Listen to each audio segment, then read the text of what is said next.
తల కంటే పైకెత్తి చూపిస్తూ బైబిల్ పల్లవును పడదామండి. దేవుని వాక్యాన్ని ధ్యానం చేసుకునే ముందుగా పఠింప శ్రేష్ఠ గ్రంథము బైబుల్, పఠింప శ్రేష్ఠ గ్రంథము బైబుల్, అనుదినము పఠించిన ప్రేమతోడ నడుపును ఓ పఠింప శ్రేష్ఠ గ్రంథము Bible. The best book read is the Bible. The best book read is the Bible. If you read it every day, if you help you all the way, oh, the best book read is the Bible. రాత్రికాల సమయంలో మన యొక్క Bible పట్టణంలోకి వెళ్దామండి. దేవుని యొక్క వాక్యము నుండి మన యొక్క లేఖన భాగాన్ని చదువుదాం. అపోస్తలుల కార్యములు 5వ అధ్యాయము.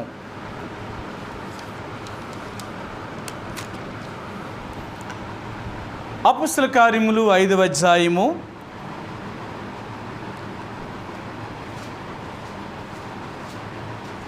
21 నుంచి 23 వరకు ఈ 3 వచనాలు మాత్రమే చదువుదామండి. ఈ 3 వచనాలు చదువుదాం.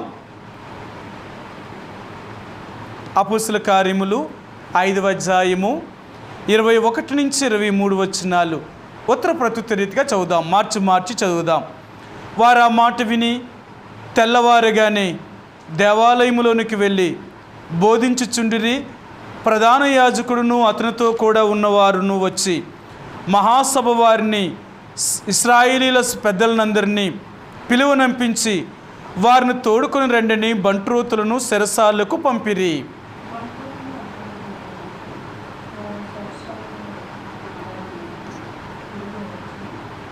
చెరసాల బహుభద్రముగా మూసి ఉండుటయు, కావలవారు తలుపు ముందర నిలిచి ఉండుటయు చూచితిమి గాని తలుపులు తీసినప్పుడు లోపల మాకొకడైనను కనబడలేదని వారికి తెలిపిరి. ఈ రాత్రికాల సమయంలో చదవబడిన లేఖన భాగాన్ని దేవుడు దీవించునుగాక. మరి గత వారంలో మనం చూసాం, పౌలును పేతురుని, యోహాన్ని లేక ప్రధాన యాజకు మరి అపోస్తులైన వారిని కొంతమందిని వీరు బంధించి వీరిని చెరసాలలో వేయించారు. వారు గట్టిగా ఆజ్ఞాపించారు, ఈ జీవమును తోడని, అంటే ఈ జీవమును గురించి మరి మీరు ఏ మాటలు కూడా ఇంకా అంటే యేసుప్రభువు వారి గురించి మీరెవరికి ఎక్కడా తెలియచేయకూడదు అని వారిని మరి ఆ చెరసాలలో వేయించడానికి వారిని తీసుకుని వచ్చి వారిని బంధించారు. అయితే వారు కూడా ఈ యేసుప్రభువు వారు లేక తండ్రి అయిన దేవుడు తన దూతనంపించి ఇశ్రాయేలు ప్రజలను, అంటే ఆ పెద్దలైన అపోస్తులైన వారిని, బంధించబడిన వారిని వెలుపలకు దేవదూత తీసుకొని వచ్చి వారికి ఒక మాట చెప్పింది, మీరు ఈ జీవమును గురించి వెళ్ళి దేవాలయంలో బోధించండి. దేవాలయంకు వచ్చేవారందరికీ కూడా యేసుప్రభు యొక్క జీవము గురించి తెలియచేయండి అని గత 20వ వచనంలో మనం చూసాం. ఆ జీవము ఏంటి? అది శరీర సంబంధమైన జీవమా, ఆత్మ సంబంధమైన జీవమా? ఎవరైతే ఆత్మ సంబంధమైన జీవమును కలిగి ఉంటారో వారు ఏ రీతిగా దేవుళ్ళలో ఉంటారు? శరీర సంబంధమైన జీవం కలిగిన వారు ఎలాగ శరీర సంబంధంగా జీవిస్తారు అనే విషయాల్ని గత వారం మనం జ్ఞాపకం చేసుకున్నాం. సరే, ఇప్పుడు 21వ వచనంలో ఇక్కడ ఏం జరిగింది అంటే, వారు ఆ మాట విని, అంటే మరి ఆనాడు ప్రధాన యాజకుడు కానీ సద్దూకైలు కానీ ఆయన వారితో ఏకీభించిన వారందరూ కూడా మరలా సమాజముగా కూడి వచ్చి మనం బంధించిన వారిని వెలుపలికి తీసుకొని రండి, వారు చేసిన నేరమును బట్టి వారికి మనం శిక్ష విధిస్తాము అనుకున్నారు. ఎందుకంటే వారికి అధికారము, ఎందుకంటే ఆ దినాలలో ప్రధాన యాజకుడు కానీ యోధా మతస్థులు కానీ వీళ్ళందరూ కూడా వీళ్ళకి వ్యతిరేకులు కాబట్టి అపోస్తులైన వారికి ఎలాంటి శిక్షణైనా విధించడానికి వీళ్ళు ఎన్నుకాడే పరిస్థితుల్లో లేరు. అలాంటి పరిస్థితుల్లో వారిని చెరసాలలో నుంచి వెలుపలికి తీసుకురండి అని వారికి తెలియచేయగానే మరి బంట్రోతులు చెరసాల యొద్దకు వెళ్ళారట. ఇక్కడ 2 విషయాలు మీకు చూపిస్తాను. 22వ వచనం 23వ వచనం అండి. బంట్రోతులు అక్కడికి వెళ్ళినప్పుడు వారు చెరసాలలో కనబడినందున తిరిగి వచ్చి చెరసాల బహుభద్రముగా మూసి ఉండిటయు కావలవారు తలుపుల ముందర నిలిచి ఉండిటయు చూచితము గాని తలుపులు తీసినప్పుడు లోపల మాకొక్కడైనను కనబడలేదని వారికి తెలిపిరి. ఇక్కడ రెండు విషయాలు చెప్తున్నారు. మనం ఎవరినైతే బంధించామో ఆ యొక్క పేతురుని కానీ యోహాన్ని కానీ వారితో ఉన్న వారిని మరి వెలుపలగా తీసుకొని రండి అని మరి వీరు ప్రధాన యాజకుడు కానీ సద్దూకేలు కానీ ఇశ్రాయేలు ప్రజల పెద్దలైన వారందరూ కానీ వారిని తీసుకొని రమ్మన్నప్పుడు మరి భట్రోతులు చెరసాల దగ్గరికి వెళ్ళారు. చెరసాల దగ్గరికి వెళ్ళినప్పుడు చెరసాల భద్రముగా తాళం వేయబడి ఉంది. చెరసాల ముందర సైనికులు కూడా నిలవబడి ఉన్నారు.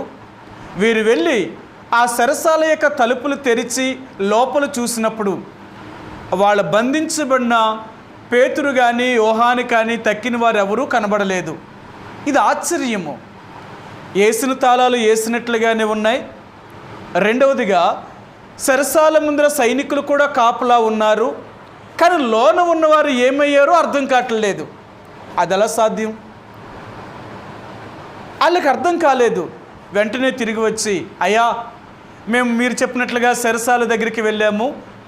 చెరసాల యొక్క ముందర ఉన్న సైనికులు ముందు ఉన్నారు, కాపలా ఉన్నారు. చెరసాలలో కూడా ఆ గది తాళం వేయబడి ఉంది. కానీ తాళం తీసి మేము లోపలికి వెళ్ళినప్పుడు ఆ గదిలో మాకెవరూ కనబడలేదు. ఇది ఆశ్చర్యము. మరి ఏమైనట్టు? సైనికులు కాపలా కాస్తున్నారు, ఆ చెరసాల గదికి తాళం వేయబడి ఉంది. మరి లోనున్న మనుషులు ఏమైనట్టు? ఇదేదో విచిత్రంగా ఉంది. నిజమే, దేవుడు చేసే కార్యాలన్నీ కూడా విచిత్రమైనవి, అంటే అర్థం కానివి. అంటే అర్థం అంటే మనుషులు గ్రహించలేనివి.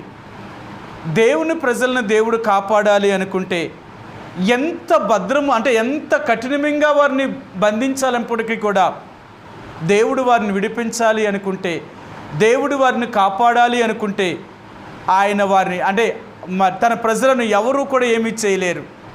కాబట్టి రాత్రికాల సమయంలో ఈ రెండు విషయాలు, ఒకటి చెరసాల మూయబడి ఉంది, రెండవది చెరసాల ముందర సైనికులు తెరవబడి ఉన్నారు.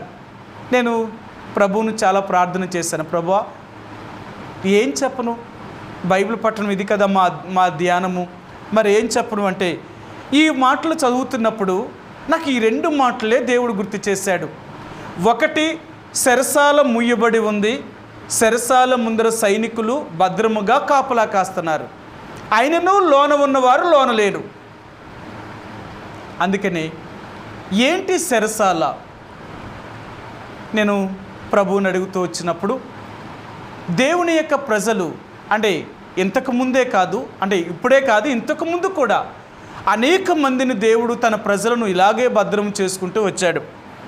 ఈ రోజున యావత్ ప్రపంచం అంతట్లో మొదటి శతాబ్దం దగ్గర నుంచి లేక 1800 శతాబ్దం వరకు కూడా 1700 శతాబ్దం వరకు కూడా క్రైస్తవులను ఓసకోతకో చంపేశారు. యూదులను చల్లాచెదురు చేసి పారేశారు. వారు అనుకున్నారు అనేక మంది నియంత పరిపాలన చేసిన చక్రవర్తులు, రాజులు ఈ భూమి మీద క్రైస్తవులే ఉండకుండా చెయ్యాలి అని, క్రైస్తవులే ఉండకూడదు అని వారు మరి పగబట్టి దేవుని బిడ్డలందరినీ చాలా లక్షల కోట్ల మందిని ఓసకోతకో చంపేశారండి ప్రపంచమంటల అంతట్లో కూడా.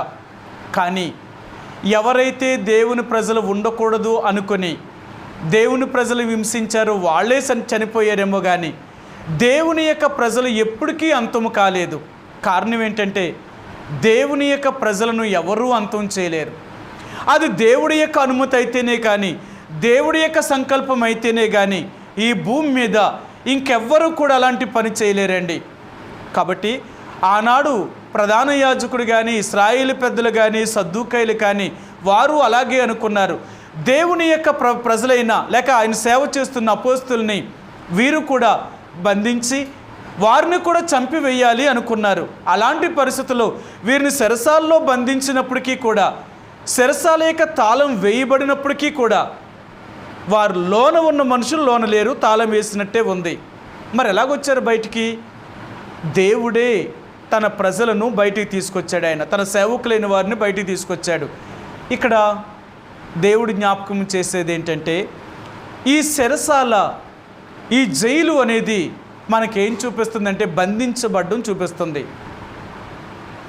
4 వైపులా గోడలు, మరి అంటే 3 వైపుల గోడ, ఒకవైపు ఏమో ఇనుప సంఖ్యలతో బంధించబడిన ఆ యొక్క మరి తలుపు. ఇది చెరసాల యొక్క పరిస్థితులు అన్నమాట. సరే, మన దేవుడు ఎలాంటి వారు అంటే, ఇర్మియాతో దేవుడు చెప్పినప్పుడు అంటాడు, లేక యెషయాతో చెప్పినప్పుడు అంటాడు, నేను ఇత్తడి గడియలను విరుగొట్టి ఇనుప తలుపులను పగలగొడతాను అంటున్నాడు ఆయన. మన దేవుడు ఎవరంటే, ఎలాంటి ఇత్తడి తలుపులనైనా ఇనుప గడియలనైనా సరే ఆయన విడగొట్టగలిగిన వాడు. ఎంత బలమైన సంఖ్యలతో దేవుని యొక్క ప్రజలు బంధించినా అవేవి దేవుని యొక్క ప్రజల ముందర నిలవలేవు. కారణం ఏంటంటే, మనం నమ్మిన దేవుడు అంత బలవంతుడైన దేవుడు. అంటే నాకు దేవుడు ఏం జ్ఞాపకం చేసంటే, ఈ చెరసాల అనేది బంధించబడ్డము, ఒక ఖైదీ చేయబడ్డం. శత్రువు మళ్ళీ అన్ని రకాలుగా మనల్ని చుట్టుముడుతుందన్నమాట. అన్ని రకాలుగా మన జీవితంలో అంత నిరాశ, నిస్పృహలు, అనేకమైన శ్రమలు, అనేకమైన శోధనలు, అనేకమైన బలహీనతలు, అనేకమైన కృంగుదల కలిగిన పరిస్థితులు, అనేకమైన కష్టాల్ని మన జీవితంలో తీసుకొచ్చి మనకు నాలుగు దిక్కుల అంటే మన చుట్టూ ఎన్నో సమస్యలను ఆవరించి మన మధ్యలో నిలబెడుతుందన్నమాట.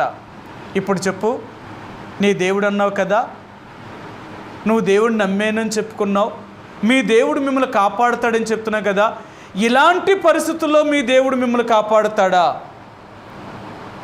ఇప్పుడు అది వారిని చెరసాల్లో బంధించినప్పుడు మీ దేవుడు మిమ్మల్ని ఎక్కడ తీసుకెళ్ళి మిమ్మల్ని ఎలా రక్షించగలుగుతాడు?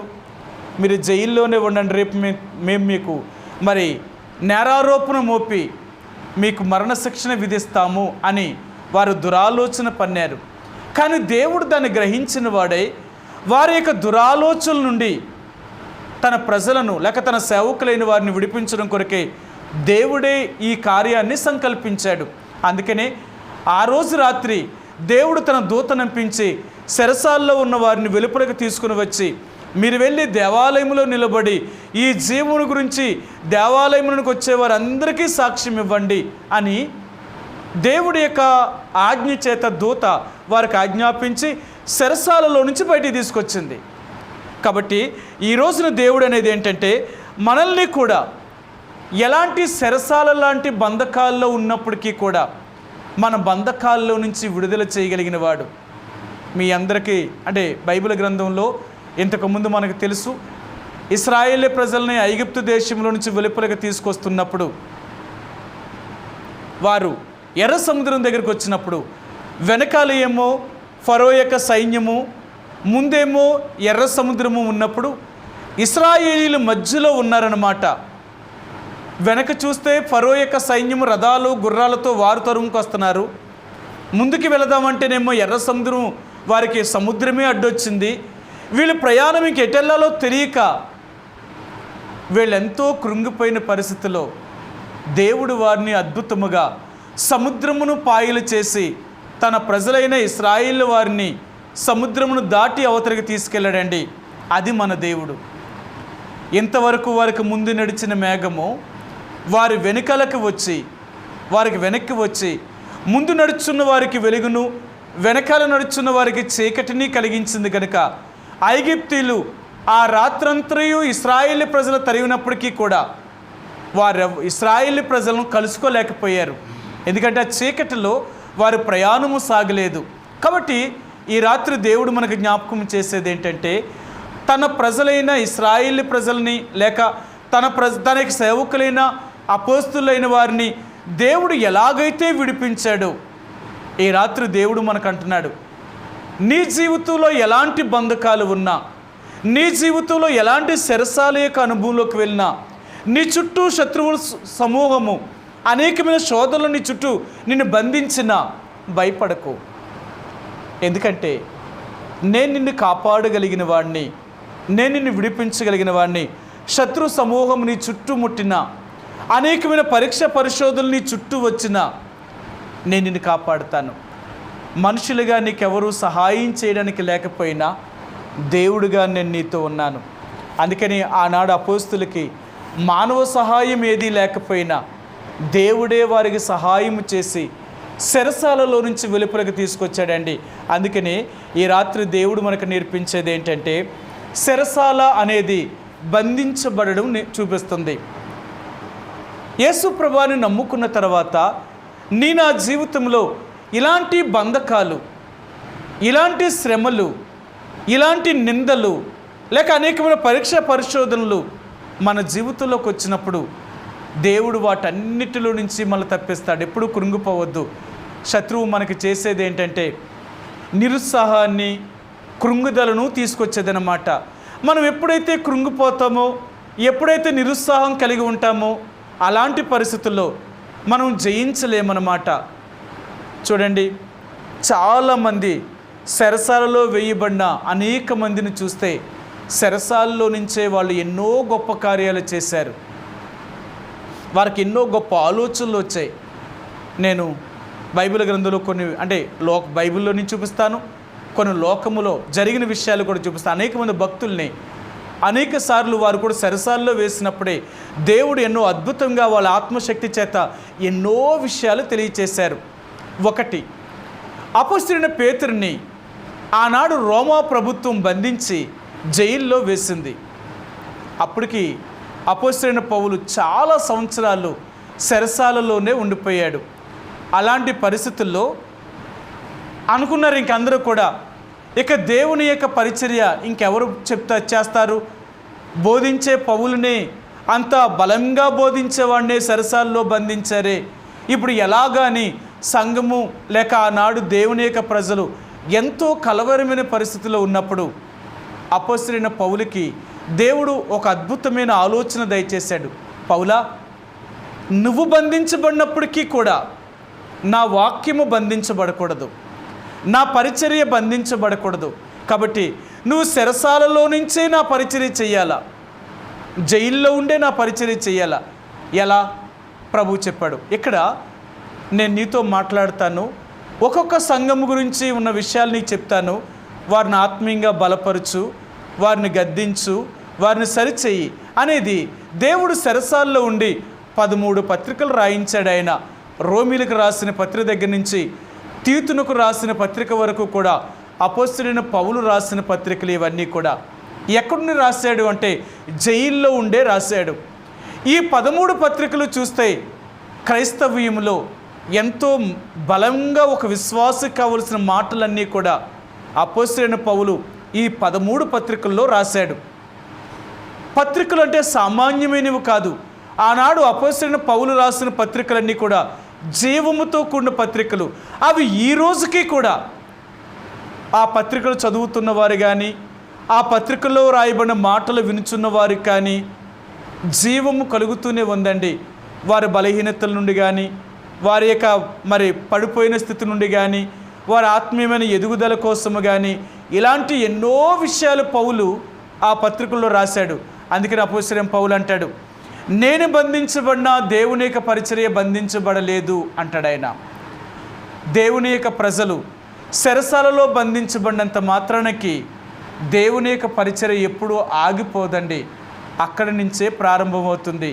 రెండవది మీకు చెప్తాను. జాన్ బనియన్ అనే ఒక వ్యక్తి యాత్రికుడు ప్రయాణం అనే పుస్తకం రాశాడు. ఈ జాన్ బనియన్ అనే ఈయన యాత్రికుడు ప్రయాణం అనే పుస్తకాన్ని ఎలా రాశాడు అంటే, ఒక క్రైస్తవుని యొక్క నిజ జీవితంలో ఏం జరుగుతాయో ఇవన్నీ కూడా ఆయన చెరసాల్లో ఉన్నప్పుడే రాశాడు. అందుకనే ఈరోజు వరకు కూడా క్రైస్తవులుగా ప్రతిరోజు బైబిల్ చదివిన తర్వాత, రెండవదిగా మనమైతే దైవ మర్మాలు అనే పుస్తకం దైవజనుడు భగత్ సింగ్ గారి చేత రాయబడిన ఆ పుస్తకాన్ని చదువుతాం. లేక ఈ మధ్యన దైవజనుడు ఫిలిప్ గారు కూడా అలసిన వారికి ఓరడించు జ్ఞానము కలుగు మాటలు అనే ఆ పుస్తకము సంవత్సరానికి సరిపడినవి ఆయన రాశారు. ఈ దైవ మర్మాలు 2 కలిసి ఉంటాయి అందులో. ఆయన అది లేదు, మనము ఖచ్చితంగా ప్రతిరోజు ఈ చదువుతూ ఉంటాం. 365 రోజులకి సరిపడిన ఆ మాటలన్నీ కూడా వాళ్ళు రాశారు. కాబట్టి అలాగే మరలా ఒక క్రైస్తవుడు అనేవాడు ప్రతిరోజు కూడా యాత్రికుడు ప్రయాణం అనే పుస్తకాన్ని చదవాలి. ఈయన కూడా 365 రోజుల్లో ఏం జరుగుతుందో అవన్నీ విషయాల్ని కూడా ఆ పత్రికలో రాశాడనమాట. అదే ఆ యాత్రికుడు ప్రయాణం అనే పుస్తకం చదివితే క్రైస్తవుడికి ఎన్ని ఆటంకాలు ఎదురవుతాయో, ఎన్ని సమస్యలు ఎదురవుతాయో, వీటన్నిటినీ ఎలాగ జయించాలో అనేది ఎంతో చక్కగా రాశాడు. అందుకని కాబట్టి దేవుని యొక్క ప్రజలుగా ఈ యాత్రికుడు ప్రయాణం అనే పుస్తకం చదవడం వల్ల చాలా ఆత్మీయమైన విషయాలు మనకు అర్థమవుతూ ఉంటాయండి. అలాంటి పుస్తకాన్ని ఆయన ఎక్కడుండి రాశాడంటే తన ఇంట్లో ఉండి రాయలేదు, తన చెరసాలలో ఉండి రాయబడ్డారు. జైల్లో బంధించబడినప్పుడు దేవుడు దాని ద్వారా అనేకమైన విషయాలు తెలియచేశాడు. ఈ రోజున లోకంలో కూడా అనేక మంది చెరసాలలో వేయబడినప్పుడు, ఖైదీ చేయబడినప్పుడు ఆ చెరసాలలో నుంచి ఎన్నో పాఠాలు వారు నేర్చుకొని రాజ్యాలను సైతము జయించగలిగారండి. ఎన్నో అగ్రస్థానాలు వారు సంపాదించారు. చాలాసార్లు మన జీవితంలో ఓటమే విజయానికి గల కారణము. మన జీవితంలో అనేకమైన పరీక్ష పరిశోధనలే మన జీవితానికి గల రహస్యం, విజయానికి గల రహస్యము. దైవజనుడు భక్సింగ్ గారు దానియేలు గ్రంథం మీద ఒక పుస్తకాన్ని రాశారు. ఆయన విజయానికి గల రహస్యము అని. అంటే నువ్వు జయించాలి అంటే ఒక రహస్యం ఉంది అన్నాడు ఆయన. నువ్వు జయించాలి అంటే దానికి రహస్యం. ఆ రహస్యం ఏంటంటే ముందు నువ్వు పరిశోధించబడాలా, లేక పరీక్షించబడాలా. దానియేలు గ్రంథములో దానియేలు గురించి షద్రకు, మేషకు, అబేద్నెగో, అజర్యా, అననీయ, మిషాయేల్ అనే ఈ 4 గురించి దైవజనుడు భక్సింగ్ గారు ఈ పుస్తకాన్ని రాశారన్నమాట. వారు బబులోను దేశంలో చెరసాలలో ఉన్నప్పుడు వాళ్ళు ఎలాగా ఆ 127 దేశాల్లో వీళ్ళ దేవుడే గొప్ప దేవుడని ఎలా రుజువు చేశారు అంటే వాళ్ళు ఎన్నో పరీక్ష పరిశోధనల గుండా, ఎన్నో శ్రమల గుండా వారు వెళ్ళడం వల్లే వారి విజయానికి గల మొదటి కారణం అండి. దేవుని యొక్క బిడ్డలుగా మనం ఎంతగా శ్రమపరచబడతామో, ఎంతగా హింసించబడతామో, ఎన్ని కష్టాలు బాధల గుండా మనం వెళ్తామో అవే మన జీవితంలో ఒక పాఠం అన్నమాట. ఇవన్నీ మనం పైకి రావడానికి దేవుడు ముందు తీసుకెళ్తున్న ఇవి ఒక అనుభవాలు అన్నమాట.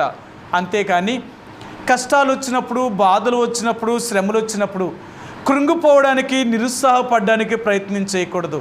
అలాగే చేస్తే వాళ్ళు క్రైస్తవుడే కాదు. మనకు శ్రమల్లోనే, ఇబ్బందులలోనే, కష్టముల్లోనే మనకి ఎంతో సహాయం కలుగుతుంది. మీ అందరికీ తెలుసు, అపోస్తలుడైన పౌలు కొరింథీయులకు రాసిన 2వ పత్రిక 12వ అధ్యాయంలో ఆయన 10వ వచనంలో అంటాడు, నేను ఎప్పుడు బలహీనుడును అప్పుడే నేను బలవంతుడును అంటాడు ఆయన.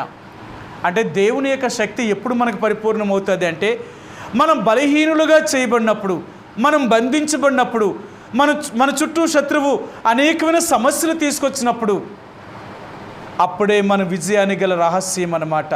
అంటే దేవుడు నా పక్షంగా ఏదో ఒక ఉన్నతమైన ఉద్దేశాన్ని చేయబోతున్నాడు.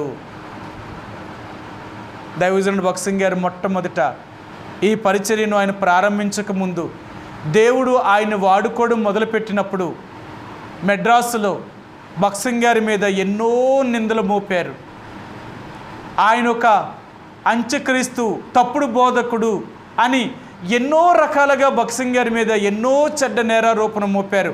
36, 37, 38వ సంవత్సరంలో 19వ శతాబ్దంలో దైవజనుడు భక్సింగ్ గారు మెడ్రాసులో ఆయన ప్రత్యేకమైన కూడికలకు వెళ్ళినప్పుడు వారు ఆయన వాక్యాన్ని విని అనేక మంది క్రైస్తవులు ఇది నిజమే కదా, ఆయన చెప్పింది నిజమే కదా అని తెలుసుకున్నప్పుడు ఆ వారు సంఘాల్లో నుంచి వెలివేయబడినప్పుడు ఇక మరి ఎప్పుడు కూడా భక్సింగ్ గారిని మెడ్రాసు పట్టణానికి ఎవరు కూడా పిలవకూడదు అని చెప్పి ఆయన మీద ఒక నింద మోపారు. ఈయన తప్పుడు బోధకుడు, క్రైస్తవ మతానికి వ్యతిరేకంగా బోధిస్తున్నాడు ఈయన బోధంతా. కాబట్టి ఆయన్ని ఇంకెవరు మెడ్రాసులో ఏ చర్చిల వారు కూడా పిలవకూడదు అని ఆయన మీద ఒక ప్రాపకండ చేశారండి. ఎప్పుడైతే భక్సింగ్ గారి గురించి చెడు ఎంతగా ప్రబలిందో అప్పుడే దేవుడు ఆయన విషయంలో ఒక బలమైన కార్యము కూడా చేయడం మొదలుపెట్టారు. ఆనాడు దేవుని వాక్యాన్ని విన్న అనేక మంది క్రైస్తవులు ఆయన ఏం తప్పు బోధించాడు, ఆయన ఏమి నేరం చేశాడు, మీరు ఎందుకు పిలవద్దు అని ఆ చర్చిలో ఉన్న పెద్దలను ఆనాడు పాస్టర్లని నిలదీసినప్పుడు వాళ్ళు ఒకటే చెప్పారు, మీరు భక్సింగ్ గారు బోధగాని విని ఆయనే కావాలి అనుకుంటే మా సంఘాల్లో నుంచి మీరు బయటికి పొండి, ఎక్కడ మీరు ఉండొద్దు, మీరు చనిపోతే మీకు సమాధులకు స్థలం ఇవ్వం, మీ పిల్లలకి మా స్కూల్లో చదువులు చెప్పం, ఎటువంటి మీకు ఆధారము కూడా ఉండదు, జాగ్రత్త అని ఆనాడు భక్సింగ్ గారి యొక్క దేవుని యొక్క వాక్యాన్ని విన్నవారు ఆయన కోసం నిలబడినప్పుడు ఎన్నో కష్టాలు వారు ఎదుర్కొన్నారండి. అలాంటి పరిస్థితుల్లో దేవుని కోసం వాళ్ళన్నీ వదిలేసుకున్నారు. వాళ్ళ ఉద్యోగాలు కానీ, పిల్లల యొక్క చదువుల విషయంలో కానీ, వారికి చనిపోతే సమాధి స్థలం కూడా ఇవ్వకపోవడానికి కానీ, ఆనాడు క్రైస్తవ సంఘాలన్నీ కూడా మెడ్రాసులో వ్యతిరేకమైన దేవుడు అక్కడి నుంచే పని ప్రారంభించాడు.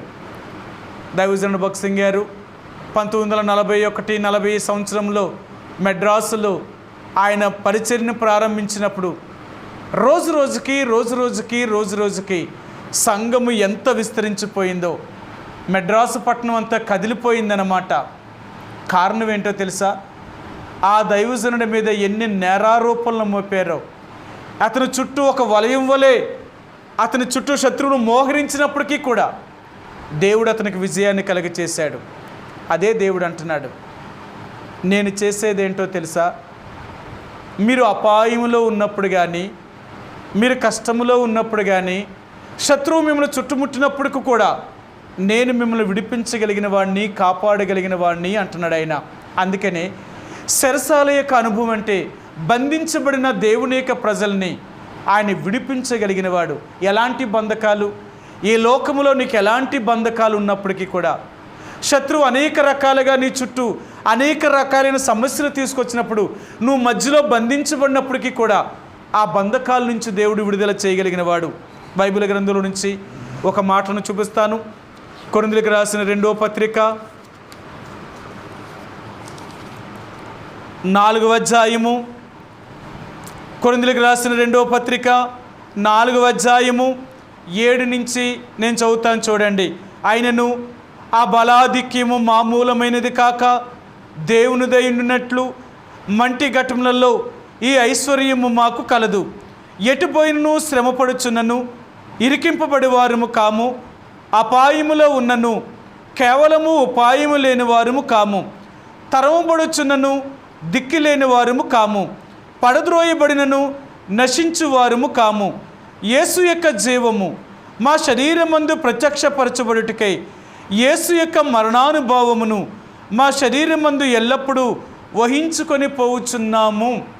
ఇక్కడ అపోస్తలుడైన పౌలు చెప్తున్నాడు, ఓ కొరింథీయులారా, మనం వెట్టిపోయినప్పటికీ కూడా శ్రమలే మనకు కలిగిన మీరు మర్చిపోకండి, దేవుడు మనల్ని శ్రమలో మనల్ని విరికించబడేవారం కాదు, మనం ఎప్పుడు కూడా బంధించబడిన వారం కాదు. శ్రమలు, కష్టాలు, బాధలు అనేవి మన విజయానికి మొదట మెట్టనమాట. ఈ శ్రమలే కానీ లేకపోయి ఉంటే మనం పైకి రావాలనే ఆలోచన లేకుండా పోతుందండి. క్రైస్తవుని యొక్క జీవితంలో ఎవరైనా ఆత్మీయంగా ఎదగాలి, పైకి రావాలి అనుకుంటే మొదటగా వీళ్ళ పరీక్షల గుండా, శ్రమల గుండా, ఇబ్బందుల గుండా వెళ్ళవలసిందే. ఈ శ్రమలు, ఇబ్బందులు, ఈ బాధలు వీళ్ళకు వద్దు అనుకుంటే వీళ్ళ ఆత్మీయ స్థాయిలో పైకి రాలేరు. కాబట్టి అపోస్తలుడైన పౌలు చెప్తున్నాడు, మనం ఇరికించబడినను, అపాయములో ఉన్నను, లేక శ్రమపడుచున్నను మనం ఇరికించబడేవారము కాము, అపాయములో ఉన్నను కేవలము ఉపాయము లేని వారము కాము, తరమబడుచున్నను దిక్కు లేని వారము కాము, పడద్రోయబడినను మనం నశించేవారము కాము. ఎందుకు కాదు అంటే దేవుడు తన ప్రజలను కాపాడగలిగిన వాడు, తన ప్రజలను రక్షించగలిగిన వాడు. కాబట్టి ఈ రాత్రి దేవుడు మనకు జ్ఞాపకం చేసేది ఏంటంటే, ఎన్ని కష్టాల గుండా, ఎన్ని బాధల గుండా, ఎన్ని శ్రమల గుండా ఈ శత్రువు మనల్ని ఇలాంటి వాటిలో మనల్ని బంధించి మనకి విడుదల లేకుండా చేయాలనుకున్నప్పటికీ కూడా దేవుడు అంటున్నాడు, ఏమంటున్నాడు అంటే, వాటన్నిటిలో నుంచి నేను నిన్ను విడిపిస్తాను. బైబిల్ గ్రంథంలో మనం చూస్తే యోసేపుని ఐగుప్తు దేశంలో బందీల్లో ఆ చెరసాల్లో బంధించారు ఆయన్ని. ఎప్పుడైతే ఆయన చెరసాల్లో బంధించబడ్డాడో 2 సంవత్సరాలు పైనే లేక 3-4 సంవత్సరాలు పైనే అన్యాయముగా యోసేపు బంధించబడ్డాడు. కానీ దేవుడి ఉద్దేశం అంటే ఏంటి తెలుసా? చెరసాలలో నుంచి యోసేపుని వెలుపలికి తీసుకొచ్చి ఐగుప్తు దేశానికే ఒక రాజును చేయాలనుకున్నాడు ఆయన. ఒక రాజు అవ్వాలి అంటే యోసేపు ఎన్ని శ్రమల గుండా వెళ్ళాడో, ఎన్ని బాధల గుండా వెళ్ళాడో ఆయన అంటాడు. మీకు బైబిల్ గ్రంథంలో నుంచి ఒక మాట మీకు చూపిస్తాను. యోసేపు గురించి బైబిల్లో ఏమి రాయబడిందో చూపిస్తాను. దావీదు కీర్తన గ్రంథము 105వ కీర్తన, కీర్తన గ్రంథము 105వ కీర్తన 17-18 వచనాలండి. వారికంటే ముందుగా ఆయన ఒకరిని పంపెను. యోసేపు దాసుడిగా అమ్మబడెను. వారు సంకెళ్ళ చేత అతని కాళ్ళను నొప్పించిరి. ఇనుము అతని ప్రాణమును బాధించెను. యోసేపు చెరసాలలో బంధించబడినవాడు. ఆ ఇనుము అతన్ని ఎంతో బాధించింది. చెరసాలలో ఉన్నప్పుడు యోసేపు ఎంతో బాధను అనుభవించినవాడు. అలాంటి యోసేపుని దేవుడు ఒక రాజును చేయాలనుకున్నాడు. జైల్లో ఉన్న ఖైదీ ఏంటి, ఒక నేరస్తుడేంటి, ఐగుప్తు దేశానికి రాజు అవ్వడం ఏంటి? జరగదు ఇది ఎప్పుడు కూడా. కానీ మనుషులు చేయలేనివి దేవుడు చేయగలిగిన వాడు. బైబిల్ గ్రంథంలో అంటాడు ఆయన, మనుషులకు అసాధ్యమైనవి దేవునికి సమస్తము సాధ్యము. ఈరోజు దేవుడు జ్ఞాపకం చేసేది ఏంటంటే బంధించబడిన వారిని అందరినీ విడిపించగలిగిన వాడిని. మీరు బైబిల్ గ్రంథంలో చూస్తే అంటాడు ఆయన బంధింపబడిన వారిని విడుదల చేయగలిగిన దేవుడు. ఎలాంటి బంధాలు? ఒకటి, పాప సంబంధమైన బంధకాల్లో ఉన్నవారిని విడిపించాడు. రెండవదిగా ఇహలోక సంబంధమైన బంధకాలు. ఈ లోకంలో మనం ఎన్నో బంధకాల చేత బంధించబడ్డాం. ఎన్నో సమస్యలు మన చుట్టూ ఉన్నాయండి. ప్రతిరోజు కూడా క్రైస్తవునికి మన చుట్టూ అనేకమైన బంధకాలు, బంధించబడి ఉన్నాం. బైబిల్ గ్రంథంలో ఒకనొక రోజున ఎలీషాను బంధించడానికి ఆ సిరియా దేశపు రాజు తన సైన్యాన్ని పంపించాడు. వారు చెప్పారు, అయ్యా మాలో ఏ ఒక్కడు కూడా ఇశ్రాయేలు రాజు పక్షంగా మేము లేనివారము, నమ్మండి మా మాట, మేమెవ్వరికీ కూడా ఇశ్రాయేలు రాజుకి రాయబారులమేమీ కాదు, మన విషయాలు ఎప్పుడు కూడా వారికి మేము తెలియచేయలేదు, దయచేసి మమ్మల్ని నమ్మండి అన్నప్పుడు ఆ ఆషూరు రాజు అడిగాడు, మరి ఎలా తెలుసు? 3 సార్లు మన యుద్ధానికి వెళ్తే 3 సార్లు ఇశ్రాయేలు ప్రజలు మనం ఎదుర్కొన్నారు, వాళ్ళకి తెలియకుండా మనం యుద్ధానికి వెళ్ళాం, మరి అయినా మనం ఫలానా దారిలో వస్తున్నామని వాళ్ళకి ఎలా తెలిసింది అన్నప్పుడు ఆ సిరియా సైన్యంలో ఒక సైన్యాధిపతి చెప్పాడు, రాజా మన విషయాలన్నీ ఎవరికి తెలుసు అంటే ఆ దేశంలో ఒక వ్యక్తి ఉన్నాడు, ఆయనే ఒక ప్రవక్త, దేవుని యొక్క ప్రవక్త ఎలీషా. ఆయన ఎలాంటోడు తెలుసా? ఈరోజు ఇక్కడ మన మీ గదిలో మీరు ఏం మాట్లాడుకుంటున్నారో అది అక్కడ చెప్పగలిగిన వాడు. అది ఎలా సాధ్యం? అదే వాళ్ళకి సాధ్యం. ఎందుకంటే వాళ్ళ దేవుడికి అన్నీ తెలుసు. మనం ఏమనుకుంటున్నామో, మనం ఏం చేస్తున్నామో ఆ దేవుడు మనిషిని యొక్క ఆంతర్యాన్ని ఎరిగినవాడు. కాబట్టి మన గురించి అన్నీ ఆయనకు తెలుసు. మనం ఏం చెప్పుకున్నా వాళ్ళ దేవుడు అతనికి తెలియచెప్తున్నాడు. ఆయన వెళ్ళి ఆ రాజుకు చెప్తున్నాడు, ఇది జరుగుతుంది అన్నాడు. అప్పుడు వాళ్ళు చెప్పింది ఏంటంటే, సిరియా రాజు ఈ ఆషూరు రాజు చెప్పాడు, వెళ్ళి అతను బంధించి తీసుకొచ్చేయండి అన్నాడు. కొన్ని వేల మంది సైనికులు పంపించాడు. ఎలీషా ఉన్న ఊరు చుట్టూ కూడా రథాలతోని గుర్రాలతోని సైన్యమంతా చుట్టుముట్టింది. అలాంటి పరిస్థితుల్లో ఎలీషా యొక్క పనివాడైన గేహాజీ ఉదయమునే బయటకు వచ్చి చూసినప్పుడు సైన్యం అంతా ఊరు చుట్టుముట్టేసింది. అడిగాడు, అయ్యా ఏం జరుగుతుంది ఏంటి? ఈ రాజు యొక్క సైన్యం ఏంటి మన ఊరు చుట్టుముట్టడం ఏంటి?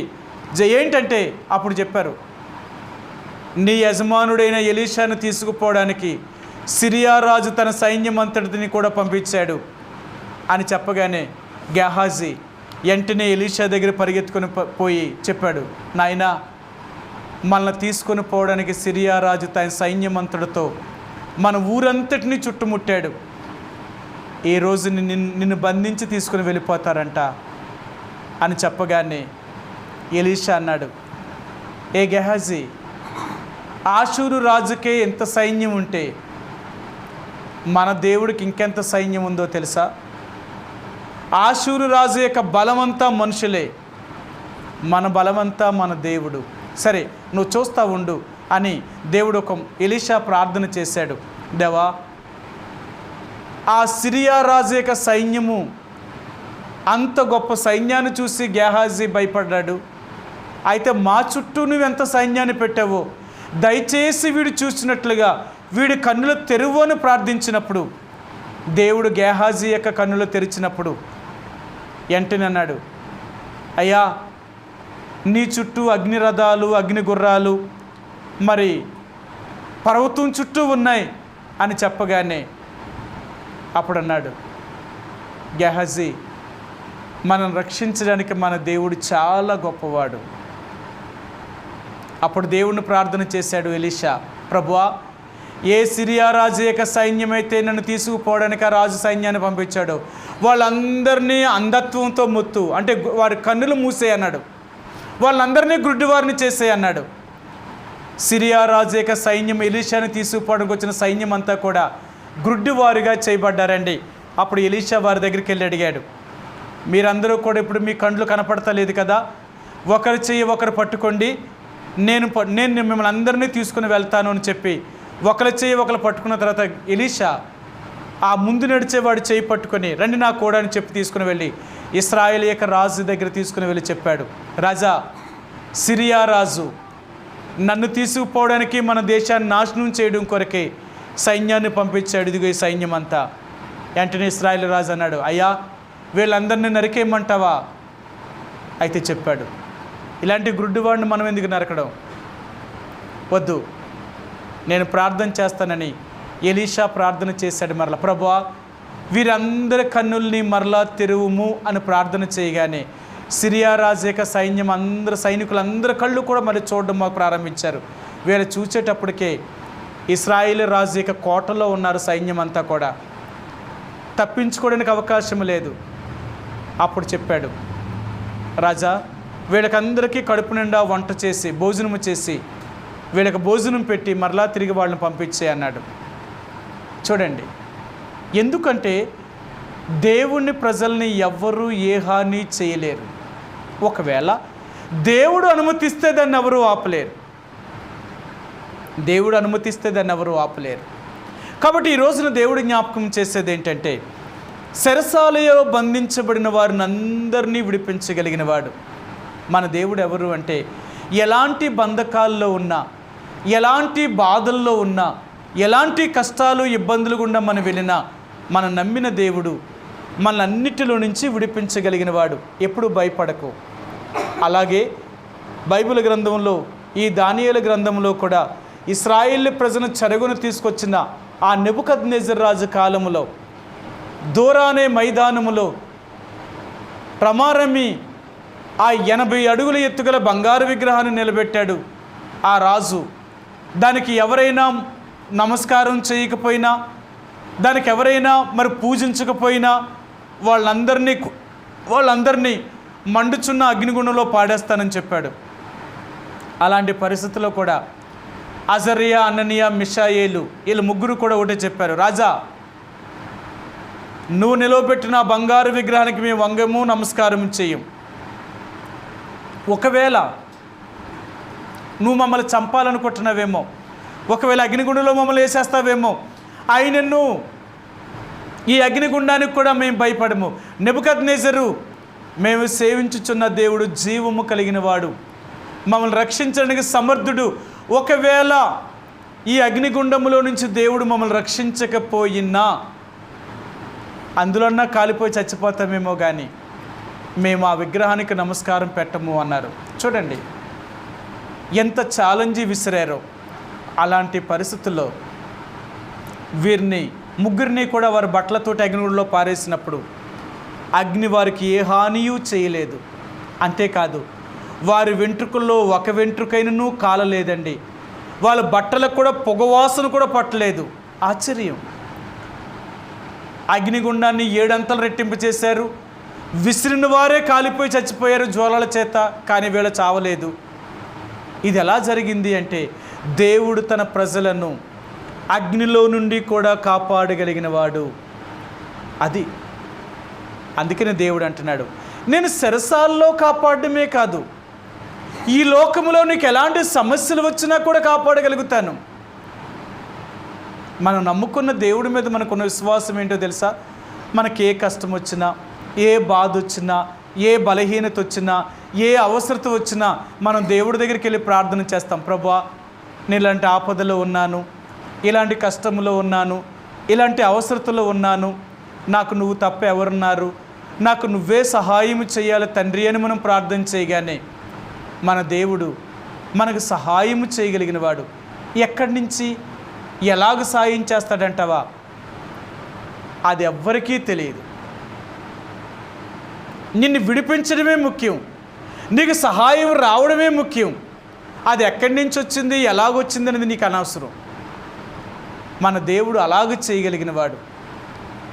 అందుకనే ఈ రాత్రి దేవుడు నేర్పించేది ఏంటంటే, మనం ఎప్పుడైతే చెరసాలలో బంధించబడుతున్నామో అనగా అనేకమైన సమస్యల్లో శత్రువు మనల్ని బంధించిందో అదే మన విజయానికి గల మొదటి కారణము. దేవుని ప్రజల్ని ఎంత బంధించాలనుకున్నా వాళ్ళు ఎప్పుడూ బంధించబడలేరండి. పేతురుని, యోహాన్ని తక్కిన వారిని ఆనాడు చెరసాల్లో బంధించి సైనికులు కాపలా పెట్టి వారిని భద్రముగా రేపు ఉదయం వరకు వీరిని చూడండి, రేపు ఉదయం వీరికి వీరి మీద నేరారోపణ మోపి వీరిని కఠినముగా మనం శిక్షిద్దాము అనుకొని వీరిని బంధిస్తే దేవుడు వారిని చెరసాలలో నుంచి వెలుపలికి తీసుకొచ్చాడు. ఎలా తీసుకొచ్చాడు? చెరసాల యొక్క తలుపులు వేసినట్టే ఉన్నాయి, దానికి తాళము ఉంది, సైనికులు కూడా తన ముందే భద్రంగా కాపలా కాస్తున్నారు. వాళ్ళకి అర్థం కాలేదు, ఎలా పోయారు మనుషులు, ఎవరిని వీళ్ళని ఎవరు విడదీశారు, అది అసలు ఎవరికి తెలియదు. కానీ దేవుడు తన ప్రజలను వెలుపలకు తీసుకొచ్చాడు. మనం చదివితే వీళ్ళందరూ దేవాలయంలోకి వెళ్ళి బోధిస్తున్నారట. బోధిస్తూ ఉంటే వాళ్ళని చూసి ఆశ్చర్యపోయారు, మీరు ఎలా బయటకు వచ్చారు, ఇది ఎలా జరిగింది? అప్పుడు చెప్పారు, అయ్యా, దేవుడు తన దూతను పంపించి దేవుడే మమ్మల్ని చెరసాల్లో నుంచి బయటికి తీసుకొచ్చాడు. అంతే. మన దేవుడు ఎవరో తెలుసా? మనల్ని విడిపించడానికి సమర్థుడు, మనల్ని రక్షించడానికి సమర్థుడు. ఎలాంటి కష్టాల్లో ఉన్నప్పటికీ కూడా, ఎలాంటి ఇబ్బందులు బాధలు గుండా వెళ్తున్నప్పుడు కూడా వీటన్నిటి నుంచి మన దేవుడు మనం రక్షించడానికి, తప్పించడానికి ఆయన సమర్థుడైన దేవుడండి. కాబట్టి ఈరోజు దేవుడు మనకు నేర్పించేది ఏంటంటే చెరసాల యొక్క అనుభవము. ఇదెంతో గొప్ప, మనకు అనేక రకాలైన పాఠాలు నేర్చుకునేది. శత్రువు మన మీద ఎలాంటి సమస్యలనైతే తీసుకొస్తుందో అప్పుడే మనం ఒక పాఠాన్ని తెలుసుకోగలుగుతాం. అందుకే కదా చాలాసార్లు చెప్తూ ఉంటాం, ప్రతి మనిషికి కొన్ని అనుభవాలు ఉంటాయట. బైబిల్ గ్రంథంలో తలనెరసి వృద్ధులైన వారు అంటే ముసలివారి దగ్గర చాలా అనుభవాలు ఉంటాయట. ముసలివాళ్ళు ఉన్నారంటే ఇంట్లో వాళ్ళకి ఎన్నో అనుభవాలు గుండా వెళ్తారు. ఎందుకంటే బాల్యము చూశారు, యవ్వనము చూశారు, మధ్యదశ చూశారు, వృద్ధాప్యంలోకి వచ్చారు. ఇవన్నీ దాటి వారు వచ్చారు కాబట్టి ఈ లోకంలో వారు ఎదుర్కొన్న సమస్యలన్నిటిలో వారికి అనుభవం ఎక్కువ. అందుకని వాళ్ళు ఎప్పుడు చెప్తూ ఉంటారు, ఏదైనా సమస్య వచ్చిందంటే దాని పరిష్కారం చెప్తారు. ఇదిగో ఈ పనికి ఇలా చేయండి, లేక దీనికి ఇది మందు, లేక దీనికి ఇలా చేయండి, ఇలా జరిగితే ఇలా చేస్తే మీకు మంచి జరుగుతుంది, లేకపోతే ఈ సమస్య నుంచి బయటకు వస్తారు అని తలనెరిసిన వృద్ధులు వాళ్ళు చెప్తూ ఉంటారన్నమాట. వాళ్ళ దగ్గర ఎన్నో ఆలోచన అనుభవాలు ఎక్కువ. వాళ్ళకి ఎలా తెలుసుకోగలిగారంటే వాళ్ళ జీవితాలు అనుభవించారు కాబట్టి. నేను ఆ జీవితంలో కూడా మనిషికి ఒకరు చెప్తే వాడు తెలుసుకోలేడండి, వాడు అనుభవాలు గుండా వెళ్తే తెలుసుకుంటాడు. ప్రతి మనిషి అంతే. నేను అనుభవించాను, ఆ రోజు మా తల్లిదండ్రులు చెప్పినప్పుడు వినలేదు, లేకపోతే పెద్దలు చెప్పినప్పుడు వినలేదు. ఈరోజు నేను చేతులారా నా జీవితాన్ని నేనే నాశనం చేసుకున్నాను, నేను అనుభవిస్తున్నాను. ఇప్పుడు రోజు అనుభవం వేరు, చెప్పడం వేరు. అందుకనే అనుభవం గుండా వెళ్ళిన వాళ్ళకి ఆ పరిస్థితులు ఏంటో అర్థమవుతాయండి. అనుభవం లేకపోతే ఆ పరిస్థితులు అర్థం కావు. దేవుని యొక్క ప్రజలనేవారు అలాంటి అనుభవాలు గుండా వెళ్ళేవారే తప్ప అనుభవం లేకుండా ఏమీ చెప్పరు. నిజమే, అనేకమైన పరీక్షల గుండా, అనేకమైన కష్టాల గుండా, ఇబ్బందుల గుండా, లేమిల గుండా, అనేకమైన వాటిల గుండా వెళ్ళాలి. సరే, మీకు చూపిస్తాను. కొరింథీయులకు రాసిన మొదటి పత్రిక 2వ పత్రిక 1వ అధ్యాయము. ఇక్కడ అపోస్తలుడైన పౌలు ఈ కొరింథీ సంఘానికి ఈ విషయాన్ని చెప్తున్నాడు. ఆయన ఏం చెప్పాడో చూపిస్తాను మీకు. కొరింథీయులకు రాసిన 2వ పత్రిక 1వ అధ్యాయము 4వ వచనమండి. దేవుడు మమ్మను ఏ ఆదరణతో ఆదరించుచున్నాడో ఆ ఆదరణతో ఎట్టి శ్రమల్లో ఉన్నవారినైనను ఆదరించుటకు శక్తి గలవారు మగునట్లు ఆయన మా శ్రమంతటిలో మమ్మను ఆదరించుచున్నాడు. క్రీస్తు యొక్క శ్రమలు మా యందు ఎలాగ విస్తరించుచున్నవో అలాగే క్రీస్తు ద్వారా ఆదరణయు మాకు విస్తరించుచున్నది. మేము శ్రమ పొందినను మీ ఆదరణ కొరకు, రక్షణ కొరకును పొందుదుము. సరే, ఆయన అంటున్నాడు, మేము ఎన్నో శ్రమల గుండా వెళ్ళాం. ఇవన్నీ ఎందుకంటే ఎట్టి శ్రమల్లో ఉన్నవారు నేను ఆదరించడం కొరకు. మేము ఎన్నో బాధల గుండా వెళ్ళాం. ఎలాంటి బాధల్లో ఉన్నవారు మేము ఆదరించడం కొరకే. ఎన్నో రోజులు మేము ఆహారం లేక ఉన్నాం. ఎలాంటి ఆకలి దప్పుల్లో ఉన్నవారు మేము బలపరచగలుగుతాం. కారణం ఏంటో తెలిసే, ఇవన్నీ మేము అనుభవించాం కాబట్టి ఈరోజు దేవుడు అంటున్నాడు, ఈ అనుభవాల గుండా నువ్వు వెళ్ళకుండా నీకు విజయం లేదు. ఆనాడు పేతురు, యోహానుల్ని లేక అపోస్తులైన వారిని చెరసాల్లో బంధించితే దేవుడు వారిని ఎలా బయట తీసుకొచ్చాడో ఆ అనుభవాల గుండా వారు వెళ్ళారు కాబట్టి వాళ్ళకి దేవుడి మీద అపారమైన నమ్మకం. ఎన్నో పరిస్థితులు మేము చూసాం. దేవుడు మమ్మల్ని కాపాడిన దేవుడు. ఈ పరిస్థితులు ఎంత మాకు, ఈ శ్రమలు ఎంత మాకు, ఈ బాధలు మమ్మల్ని ఏం చేయగలుగుతాయి? ఇవేవి మమ్మల్ని ఏమీ చేయలేవు. అందుకని చూడండి, బైబిల్ గ్రంథంలో 12 మంది అపోస్తుల్ని కూడా క్రూరంగా చంపేశారు. వాళ్ళు చావుకు కూడా భయపడలేదు. కారణం ఏంటి అంటే దేవుడిలో వారంత బలంగా నిలబడగలిగారు. అలా నిలబడగలిగారు అంటే అలాంటి అనుభవాలు గుండా వెళ్ళారు. ఎన్ని పరిశోధనలు, ఎన్ని శ్రమలు వాళ్ళకు వచ్చాయో ఇవన్నీ వారిని నిలదొక్కుకోవడానికి, ఆత్మీయంగా దేవుళ్ళో నిలబడడం కొరకే దేవుడు వారికి ఆ పరిస్థితులు కూడా తీసుకెళ్ళాడు. కాబట్టి ఈరోజు దేవుడు అనేది ఏంటంటే చెరసాల యొక్క అనుభవము నా జీవితంలో ఒక ఉన్నతమైన మెట్టు, అంటే విజయానికి గల రహస్యం అదే. నువ్వు శోధించబడుతున్నావా? శ్రమల గుండా వెళ్తున్నావా? బాధల గుండా, ఇబ్బందుల గుండా ఉన్నావా? శత్రువులను చుట్టుముట్టారా? అనేకమైన పరిశోధనలు నీ మీద ఉన్నాయా? నీ చుట్టుముట్టాయా? భయపడకు. నిన్ను గొప్పవాడిని చేయడం కొరకే. మనందరికీ తెలుసు, యోబు యొక్క జీవితంలో ఒకే రోజు తన యావదాస్తి పోయింది. 7 కుమారులు, 3 కూతురులు చనిపోయారు. అన్నీ పోగొట్టుకున్నాడు యోబు. ఎందుకు? దేవుడు అతను 2 ఆశీర్వదించాడు. మళ్ళా దేవుడు తీసుకెళ్ళిన పరిస్థితులన్నిటిలో యోబు నిలబడగలిగాడు కాబట్టే చివరికి యోబుని 2 దేవుడు దీవించాడు. ఈరోజు అదే చెప్తున్నాడు, చెరసాల యొక్క అనుభవం, బంధించబడిన అనుభవం, నీ జీవితంలో ఎన్నో పరిశోధనలు గుండా వెళ్తున్న అనుభవాలు, ఇవన్నీ ఉంటేనే కానీ నువ్వు ఉన్నతమైన స్థానంలోనికి వెళ్ళలేవు. నీ విజయానికి గల రహస్యం అదే. క్రైస్తవ జీవితంలో విజయం ఎక్కడుంది అంటే ఇక్కడే విజయం అండి. ఇవన్నీ మనకు ఒక పాఠాన్ని నేర్పించగలుగుతున్నాయి. ఇవన్నీ మనకు విజయాన్ని నేర్పించగలుగుతున్నాయి. కాబట్టి ఎప్పుడు భయపడవద్దు. నా జీవితంలో శత్రువు ఎలాంటి సమస్యలు తీసుకొచ్చి మన చుట్టూ శత్రువులు పెట్టినా మనం ధైర్యంగా ఉండగలుగుతాం. కారణం ఏంటో తెలుసా? నా దేవుడు నాతో ఉండగా నన్ను ఎవరేం చేయగలరు? నా దేవుడు నాతో ఉండగా నాకేం అపాయం సంభవిస్తుంది. అందుకని మరణాంధకారపు లోయల్లో, గాఢాంధకారపు లోయల్లో నువ్వు సంచరించిన ఏ అపాయమునకు నువ్వు భయపడవు. దేవుడే నిన్ను నన్ను కాపాడగలిగిన వాడు. కాబట్టి పేతురు, యోహాను లేక అపోస్తులైన వారిని వారి చెరసాలలో బంధించినప్పుడు దేవుడు ఆ బంధకాల్లో నుంచి విడుదల చేశాడు. ఎలాగ ఆశ్చర్యం అది! దేవుడే తన దూతను పంపించి తన ప్రజలను బయటికి తీసుకొచ్చాడు. ఎంత అద్భుతం అది! కాబట్టి ఏ రోజు దేవుడు అంటున్నాడు, నీకు కూడా నేను విడిపించగలిగిన వాడిని, రక్షించగలిగిన వాడిని, సహాయము చేయగలిగిన వాడిని సంగతి మర్చిపోకు. ఒకవేళ నీకు బాధలు ఉండొచ్చు, కష్టాలు గుండా వెళ్ళొచ్చు, ఇబ్బందులు గుండా వెళ్ళొచ్చు, అనేకమైన శత్రు సమూహం నీ చుట్టూ ముట్టడించుండొచ్చు. కానీ వారందరిలో నుంచి దేవుడు విడిపించి నిన్ను కాపాడడానికి శక్తిమంతుడు. అందుకంటాడు, మిమ్మల్ని రక్షించడానికి, కాపాడడానికి ఆయన శక్తిమంతుడైన దేవుడు. భయపడవద్దు. వారు జైల్లో పెట్టారు కదా అని ఏమీ కృంగిపోలేదు.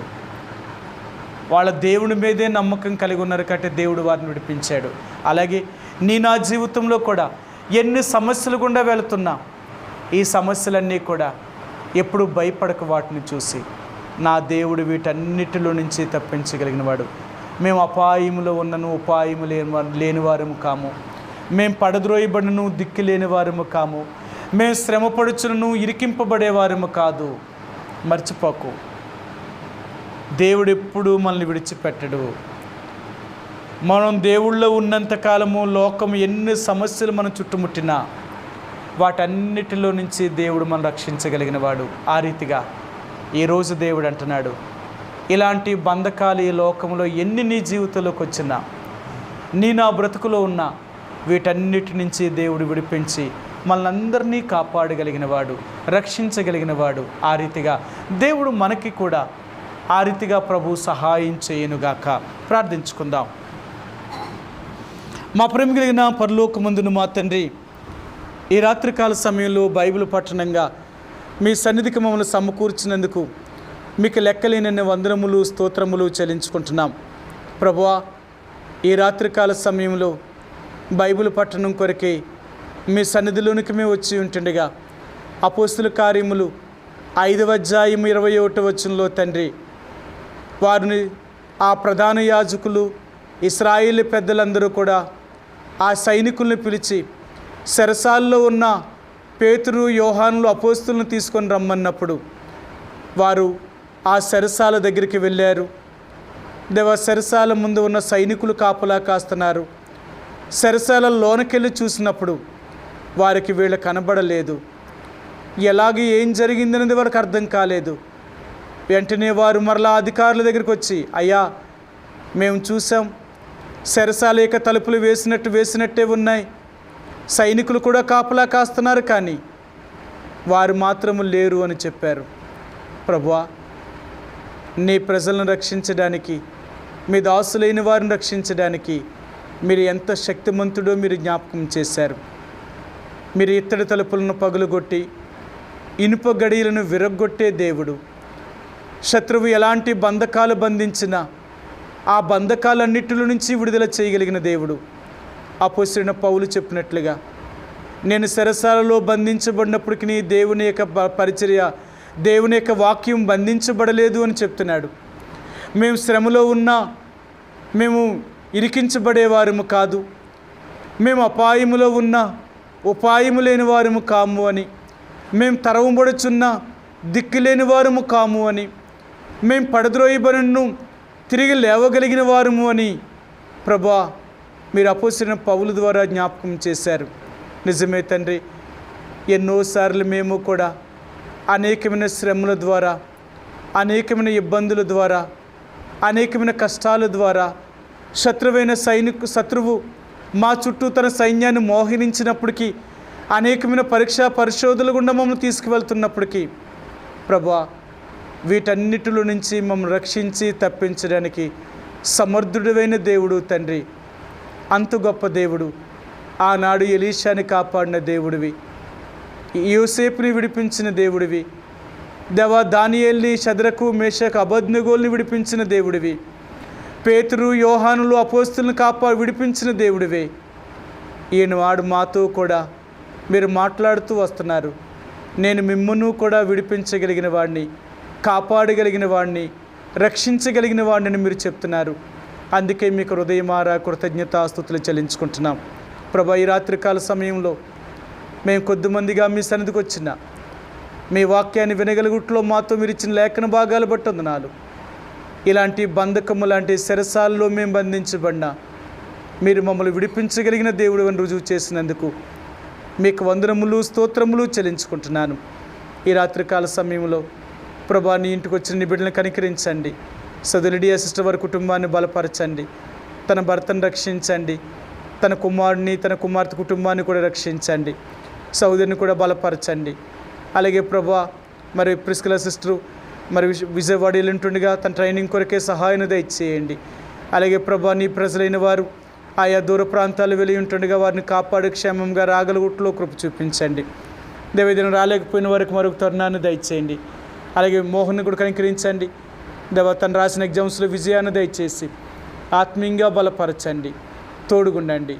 అలాగే ప్రభా, మరి మేము కూడా నమ్మకంగా నిన్ను సేవించట్లో కృప అనుగ్రహించండి, తోడుగుండండి ప్రభా. ఈ రాత్రికాల సమయంలో తండ్రి, చెదిరి ఉన్న పరిశుద్ధులైన వారు దేవ, బేర్షెబా కంటకట్టబడిన ప్రతి విశ్వాసిని వారు ఎక్కడున్నప్పటికీ నీ ప్రభా కాపాడి, సంరక్షించి, భద్రపరిచి వారికున్న సమస్యల నుంచి విడిపించమని మీ చేతులకు అప్పగిస్తూ మహిమ, ఘనత, ప్రభావాలు మీకే ఆరోపిస్తూ యేసు ప్రభారి యొక్క పరిశుద్ధమైన ఘనమైన నామంలో ప్రార్థించి, స్తుతించి, అడిగి వేడుకుంటున్నాం మా తండ్రి. ఆమీన్. తండ్రి అయిన దేవుని ప్రేమ, ఆయన కుమారుని యేసుక్రీస్తు వారి యొక్క కృప, పరిశుద్ధాత్మీయ అన్యోన్య సహవాసము, ప్రేమ, ఆదరణ, సమాధానము ఇప్పుడు ఎల్లప్పుడూ పరిశుద్ధులకు అందరికీ సదాకాలము తోడయుండునుగాక. ఆమీన్. ప్రైజ్ లార్డ్ అండి.